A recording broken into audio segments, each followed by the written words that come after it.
We are a storytelling people. We have been from the very, very beginning. Before anything was ever written down, people were telling stories. And when we gather in church, we gather to participate in these stories. And what a story does, it allows your imagination to move out of where you are and into someplace else. And when we tell stories about God, what we're trying to do is get your imagination out of your experience in the world and into your experience with God. We're trying to get you out of the dark and into the light. And to be very clear, that light is not far away somewhere. That light is hidden like treasure in a field deep within you. Sometimes it gets lost. Stories are rooted in memory, but they do not need to tell the past exactly the way it happened.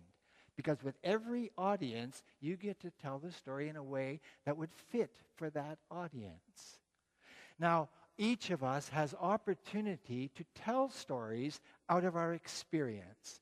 Times when something happened to us which allowed us to re-examine our commitments and our priorities, re-examine what it is that is really important to us as human beings on the planet. Now, I've been thinking about a story all week from my own experience. I used to care for elderly gentlemen when they had various diseases. And I cared for a gentleman who had had a cancer in his brain. I think it was called a star cancer. It's probably got a technical Latin name. But this was a cancer that started as a little colony in his brain and began to send out outreachers and just spread it. And this man had been brilliant. He was a biblical educator at the University of Winnipeg. He was a professor of Old Testament theology. He knew all of the Bible languages. He was a brilliant man. But this disease took hold of his experience and began to change that experience. Everything in him that mattered and that was important began to dwindle. It began to diminish. It began to disappear until, by the time I met this man, he was nothing but a person laying in a bed. My task was to do all the things that he could no longer do for himself. All the kinds of things that are humiliating, embarrassing, and challenging. But this man, with this bright mind, suffering in this dark situation, once in a while, had a bright moment. And in those bright moments, because I was interested in theology, I would ask him a question, and I knew that the question had to be answered short, because this brightness in him did not last long. One day, he had such a moment, and I looked him in the eye, and I said, "Charles, if you could preach a sermon today, what would you call it?" And you can imagine my surprise, because he didn't even hesitate. He spoke it right out loud. He said, "The goodness of God." And that's what I've titled my sermon today.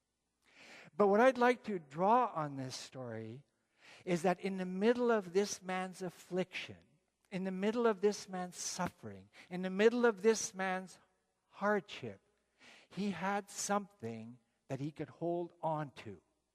Something that kept him afloat, that kept him from going under into the darkness, into the despair, into the discouragement. The goodness of God. Now, when I thought about this, I wanted to be very clear that I do not believe that all the horrible things that happen to us are given to us as gifts to help us grow as people. They happen. But if they happen, they have not got the power to overcome us if we have faith in the goodness of God. But there are many people who do not have such a faith. They look at life. They look at what's going on in the world. They look at what's going on in their own experience, and they feel that it's pointless. What's the use? And that question about the harshness of life, for me, came into focus this week when once again we heard the story about a young man walking into a place and killing people for no reason at all.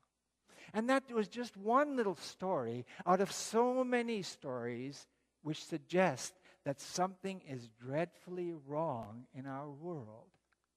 And the moment we come face to face with that recognition that something is is wrong, something in us thinks, oh, if only it could be different. And that's what Lent is about. Lent is about a people living 2,000 years ago during the Roman Empire. Everything was falling apart. Barbarians were invading. Politicians were corrupt. Religious leaders were only in it for the money. And the people of the land were deeply, deeply discouraged. And it's into that situation that Jesus offers his life. And that's what we see in the text today. Jesus comes out of the life that he was given by his parents, the life that he was given by his tradition in the Jewish religion, the life that he had experienced fully. He stepped out of that life into the waters of baptism. And then he stepped out of those waters into a time of testing. And what I'd like you to take from that example of Jesus is that baptism is not a religious ceremony that is done to make God happy. There's something about it that pleases God because he does say, this is my son. And if it was a girl, he'd say, this is my daughter. This is who I'm proud of. This is what I'm looking for.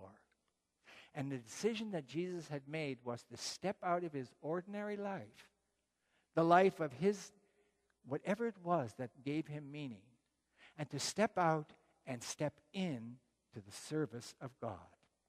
And the service of God for Jesus was simply to go about all the villages and towns, to meet people who were discouraged and brokenhearted, and to let the light of God's love shine so that they could experience it again. Jesus is a person just like us who makes a decision. And on this first Sunday of Light, I'm hoping that you will make a decision to spend the next 5 weeks looking a little bit about what matters and what doesn't. Now, the thing that I find as strength in Jesus is also found in the Psalm. And Jesus in many ways takes the Psalms and gives them physical expression. Jesus is somebody like the psalmist who trusts in the goodness of God. He trusts in the goodness of God even when he gets slapped in the face, when he gets called names, when he's put down, when he's refused and rejected by people. He holds fast to the goodness of God. And I'd encourage you to take the psalm that we read this morning and maybe put it someplace where you can see it, maybe early in your day, and look at it and say it. And I liked how Angie read it this morning because she put the feeling of her own life's experience into the words. And it's so very important that we as people who follow Jesus do not take the words themselves to be important. The words are only cups, but the spirit by which those words are spoken is what gives life. And Jesus shows us the example. Jesus has nothing in the way of this world to make him attractive. All Jesus has in the way of treasure is the fruits of the Holy Spirit: joy, peace, patience, generosity, kindness. Jesus brings these, and wherever he goes, he shares them with people freely. Jesus takes the light of God's love and walks around in the darkness so people can see a little bit better where they're at, a little bit better about how to get where they're going. So I am hoping this morning that you will seek out the goodness of God and make it your true treasure. Because Barbara and I have only been here with you for a short while, but we've been hearing your stories, and we know now that you're just like everybody else on earth. You've got troubles. But I'd like you to know that those troubles, however dark they may seem, at the very heart of them is the light of God's goodness. I encourage you to spend the next weeks examining yourself. Get in touch with that goodness. It's that goodness which is the true treasure of life, in contrast to all the stuff the advertisers tell us you should sacrifice yourself for.